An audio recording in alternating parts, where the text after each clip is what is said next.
کی ہم نے 155 آیات پڑھ لی ہیں اور یہ صفحہ نمبر 34 ہے جو میرے سامنے پارہ کھلا ہے، اور اس کی چوتھی لائن کے کچھ حصے سے آج کے سبق کا ہمارا آغاز ہو رہا ہے۔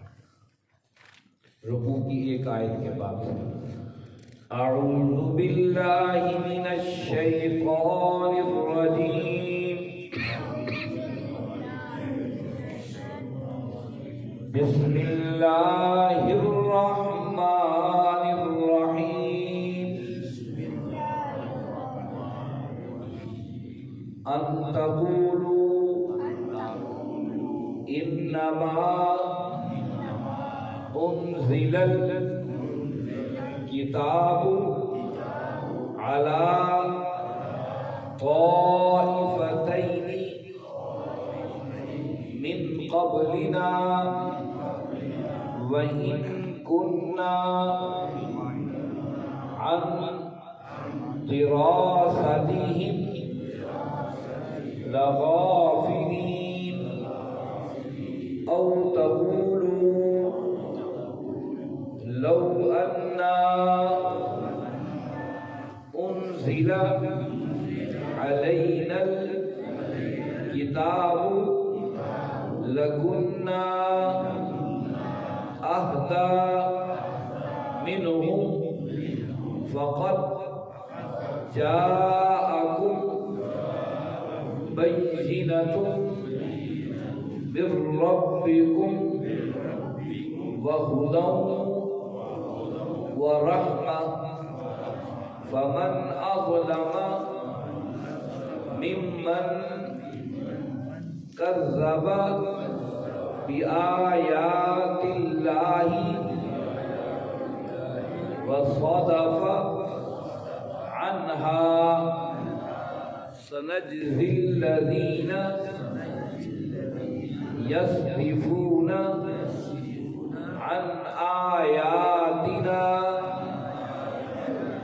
سوء العذاب بما كانوا یصدفون۔ صدق اللہ العظیم۔ عزیز ساتھیوں، تمام حمد و ثنا، تعریف و توصیف اس رحیم و کریم رب کے لیے جس کا رحم اور کرم ہر سو وسیع ہے، جس کا رحم اور کرم ہے کہ ہم اس کی بارگاہ میں اس کی کتاب کو پڑھنے، سیکھنے اور سمجھنے کے لیے اکٹھے ہوئے ہیں۔ اس کے بعد لاکھوں کروڑوں درود و سلام اس نبی مہرباں پر جنہوں نے اللہ رب العزت سے حق کو پا کر ہم تک حق پہنچانے کا حق ادا کر دیا۔ عزیز ساتھیو، 8واں پارہ ہے اور سورۃ الانعام ہے، اور سورۃ الانعام کی ہم نے 155 آیات پڑھ لی ہیں۔ گزشتہ آیات بینات میں ہم یہ پڑھ اور سنائے۔ آپ کو یاد ہوگا کہ اللہ نے 10 احکامات بتائے۔ 10 احکامات بتانے کے بعد فرمایا یہ میرا راستہ ہے۔ یہ 9 احکامات بتانے کے بعد 10واں حکم یہ دیا کہ میرا راستہ ہے اور اس کی اتباع کرنا، یہ 10واں حکم ہے، یہ لازم ہے۔ ان میں سے جو چھوڑے گا اس راستے کو تو فرقوں میں بڑھ جائے گا، تقسیم ہو جائے گا۔ پھر اللہ رب العزت نے ذکر کیا کہ ہم نے موسیٰ علیہ السلام کو مکمل تفصیلاً کتاب عطا کی تھی جو ان کے ماننے والوں کے لیے ہدایت اور رحمت تھی، اور اس لیے تھی کہ جو مومن آخرت پر یقین رکھتے ہیں رب سے ملاقات کا، وہ اس کو ضرور پڑھیں، اس پر عمل کریں، لیکن لوگوں نے ایسا نہیں کیا۔ پھر اللہ رب العزت نے اس قرآن مجید کا تذکرہ کیا کہ وَهَذَا كِتَابٌ أَنزَلْنَاهُ مُبَارَكٌ، یہ مبارک کتاب ہم نے اتاری، اس کی اتباع کرو، پیروی کرو۔ اور میں نے بتایا تھا برکہ یا مبارک اس کو کہتے ہیں۔ قرآن مجید نے جہاں پر برکہ یا مبارک کا لفظ استعمال کیا ہے، عموماً اس بارش کے تذکرے کے ساتھ جو بارش مردہ زمین کو سبزے کے ساتھ لہلہا اٹھے، اسے قرآن نے ذکر کیا ہے۔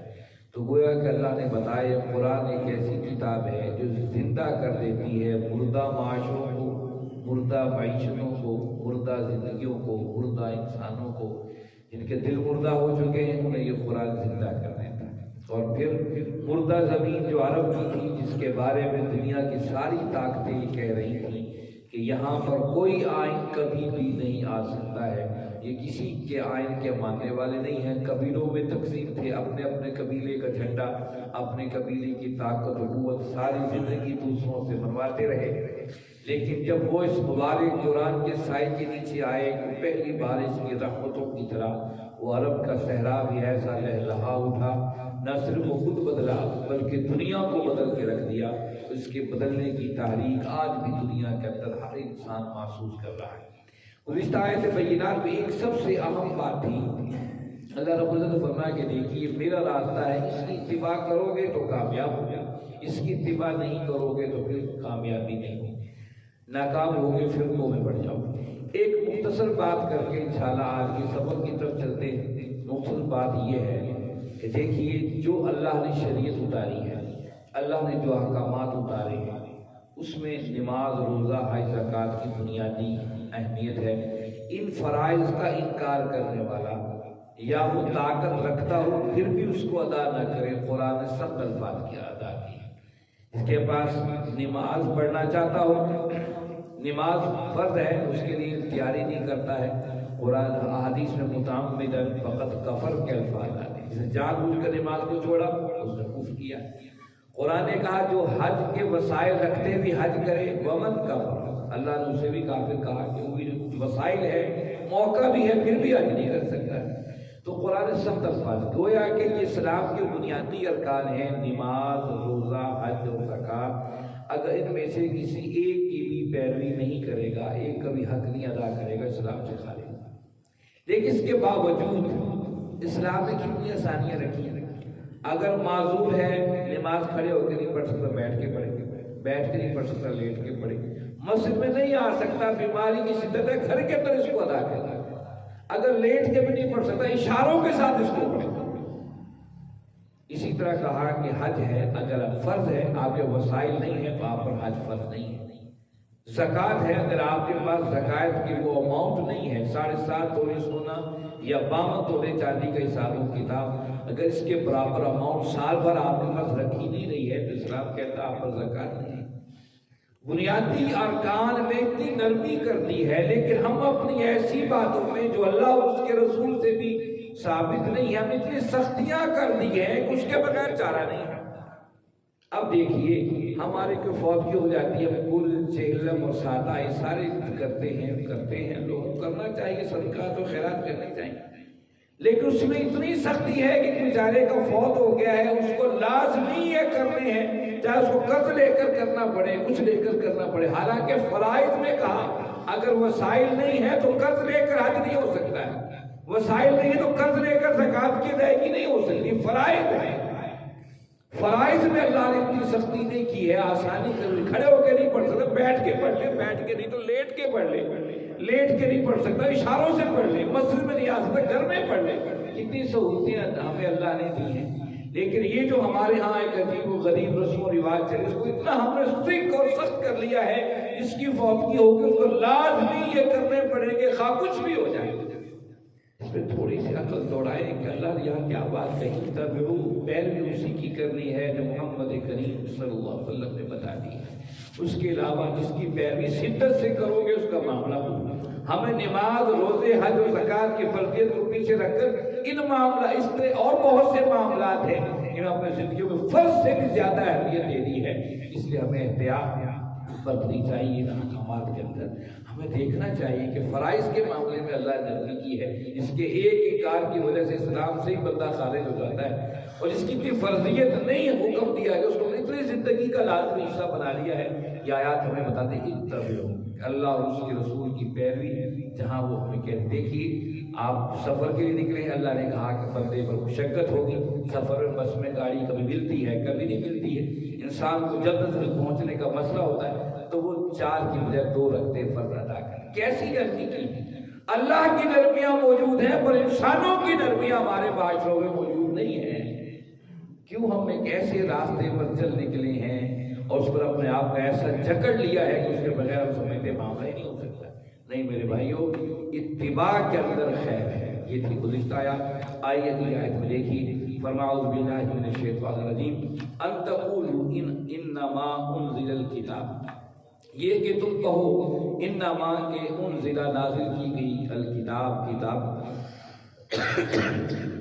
ادا طائفتین ان دو گروہوں پر من قبلنا ہم سے پہلے وَإِن كُنَّا عَن دِرَاسَتِهِمْ لَغَافِلِينَ اور ہم اس کے پڑھنے پڑھانے سے تو غافل تھے۔ اللہ رب العزت نے ایک سوال جس کا ممکنہ یہ تھا کہ میدان حشر میں یہ لوگ کہتے لڑکا قرآن کو ہمیں نازل کیا برکتوں والا، اس کو نازل کرنے کا سبب کیا ہے؟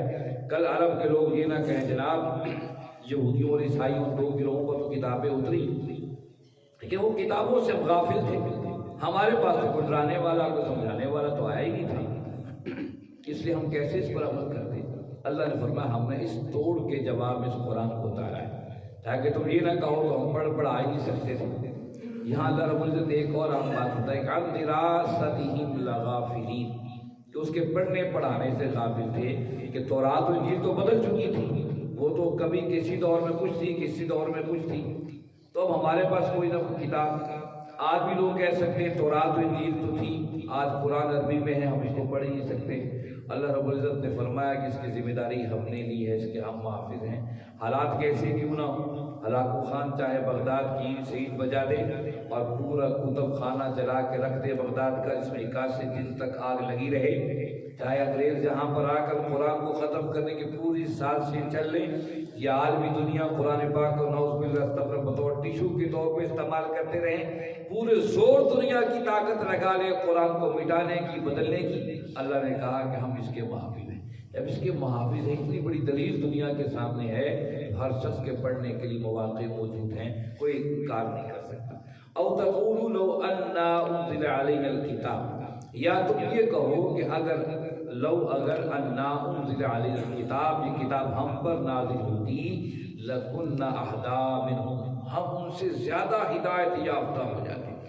فقط جاءکم بینۃ من ربکم، بس یقیناً جاءکم تمہارے پاس آ گئی ہے بینہ، ایک بینہ من ربکم تمہارے رب کی طرف سے، وہدن اور ہدایت، ورحمت اور رحمت، فمن اظلم پس کون اس شخص سے بڑھ کر ظالم ہے، ممن کذب جو جھٹلائے بآیات اللہ، اللہ کی آیات کو، وصدف عنہا اور اس سے اعراض کرے، اس سے منہ موڑے، سنجزی الذین ان قریب ہم بدلہ دیں گے، یصدفون جو اس سے گنی کتراتے ہیں، اس سے اپنے آپ کو موڑتے ہیں، اعراض کرتے ہیں، عن آیاتنا ہماری آیات کا، سوء العذاب برا عذاب، بما کانوا یصدفون ان کے اس سے منہ موڑنے کی وجہ سے۔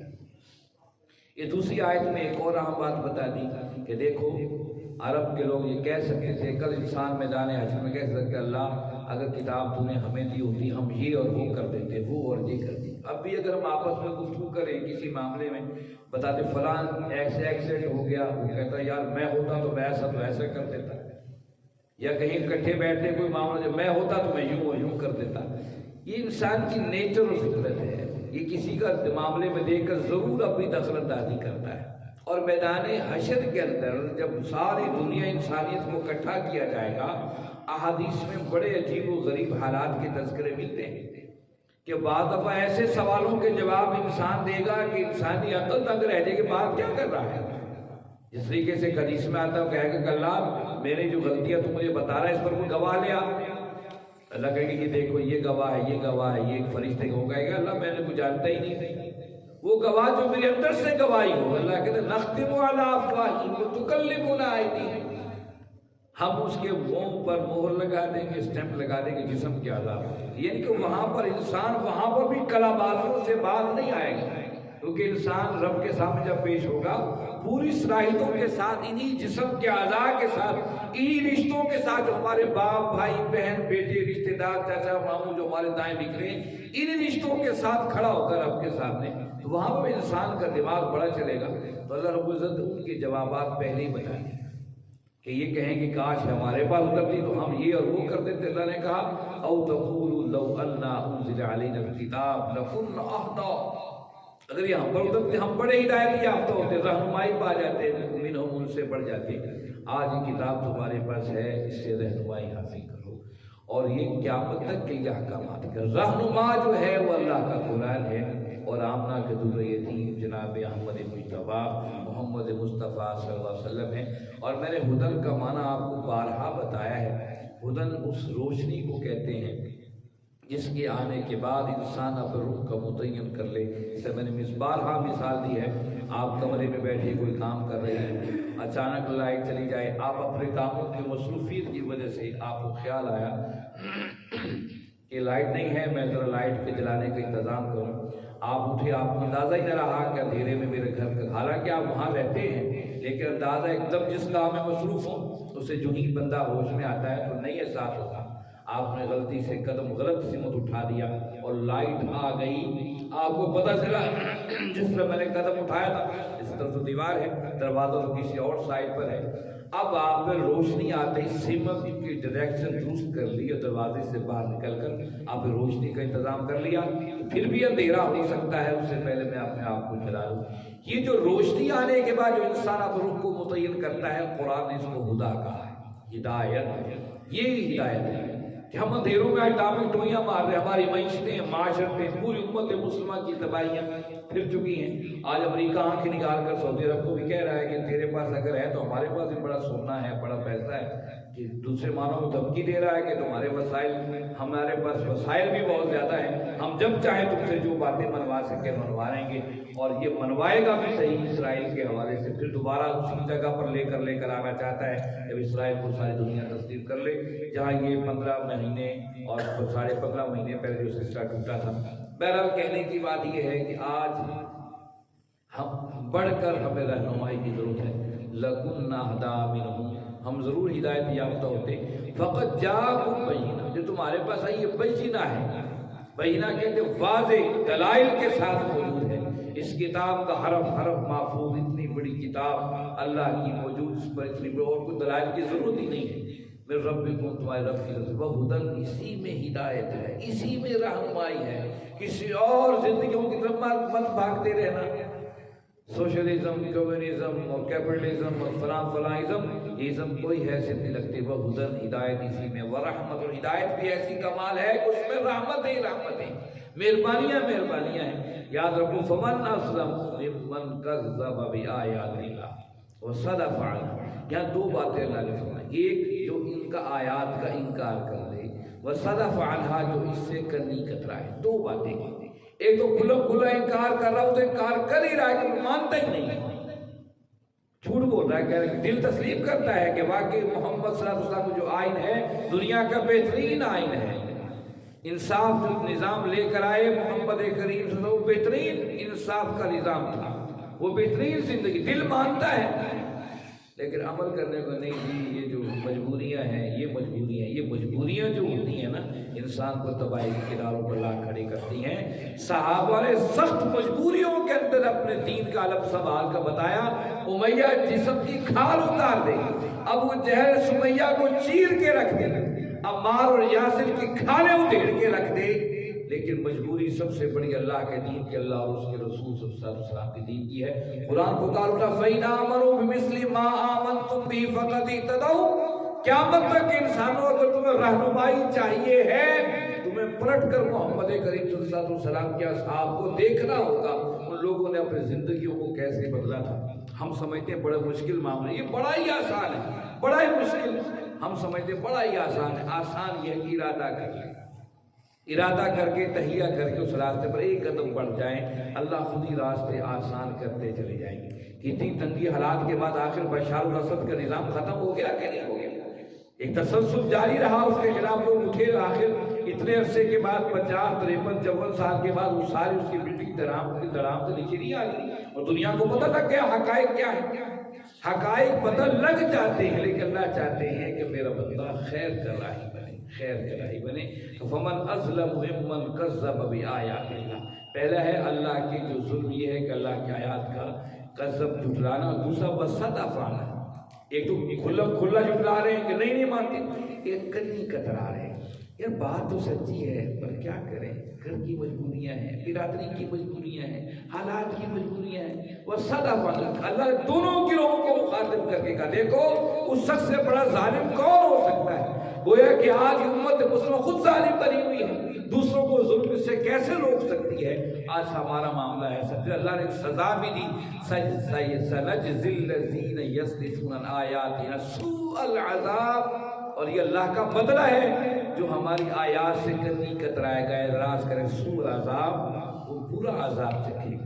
اللہ نے کہا عذاب علیم، دردناک عذاب، کہیں اللہ نے کہا عذاب عظیم، بڑا عذاب، کہیں سوء العذاب۔ سوء العذاب یہی ہے اور کیا ہے کہ ہم جی رہے لیکن پھر بھی مرنے سے بدتر حالات ہیں۔ ہم کیا کریں؟ بجلی اور گیس کے معاملے ہمارے سامنے، انسان جیے کہ مرے، کیا کرے؟ یہ وہ اللہ کی طرف سے عذاب مسلط ہے۔ اللہ کہتے کیوں اللہ کے احکام سے کنیاں کترا رہے ہو؟ کیوں نہیں اس کام کے لیے کھڑے ہوتے ہو؟ زمین اللہ کی ہے، حاکم اور قانون بھی اللہ کا چلے گا۔ بما کانوا یصدفون، ساتھ ہی کہا یہ جو سوء العذاب، برے عذاب دیے جا رہے ہیں اسی وجہ سے ایک اس اعراض کی نقابہ سے۔ قرآن اس وقت بھی زندہ کتاب تھی جب سے امیہ ابن خلف و خنس ابن شریح مکہ کے بڑے بڑے سرمایہ دار موجود تھے۔ قرآن اس وقت بھی زندہ کتاب تھی جب صحابہ اعلان و عراق کی فتوحات کے لیے نکلے تھے۔ قرآن اس وقت بھی زندہ کتاب تھی جو بنو امیہ، بنو عباس، حمزہ عثمانیہ موجود تھی۔ قرآن آج بھی زندہ کتاب ہے جب اسرائیل یہودیوں کا قتل عام کر رہا ہے اور امریکہ اس کی سرپرستی کر رہا ہے، یہ آج بھی زندہ کتاب ہے۔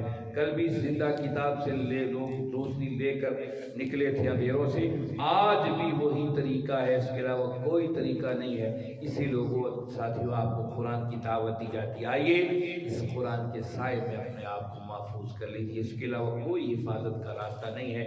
اللہ رب العزت سے دعا ہے اللہ رب العزت آپ اور ہم سب کو سمجھنے اور اس پر عمل کرنے کی توفیق عطا فرمائیں۔ وآخر دعوانا الحمد للہ رب العالمین، والصلاة والسلام علی سیدنا